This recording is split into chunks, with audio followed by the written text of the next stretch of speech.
حضرت علی نے فرمایا، جب دل تھک جائے تو جان لو کہ آسمان سے تمہاری مدد کے لیے قبولیت کا اب کوئی نہ کوئی دروازہ کھلنے لگا ہے۔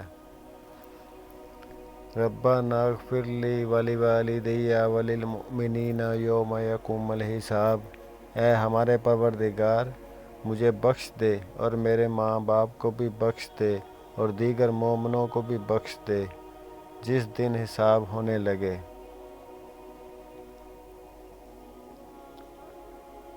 عمر کی اونچائیاں چڑھتا ہوا آدمی یہ بھول جاتا ہے کہ اصل میں وہ اتر رہا ہے زینہ زینہ 2 گز زمین میں۔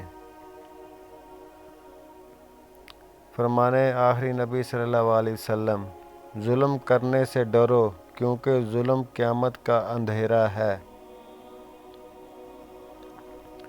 فرمان صلی اللہ علیہ وسلم، جو شخص اچھی طرح وضو کرتا ہے تو ایک نماز سے لے کے دوسری نماز کے درمیان ہونے والے تمام گناہ معاف کر دیے جاتے ہیں، حتیٰ کہ نماز پڑھ لے۔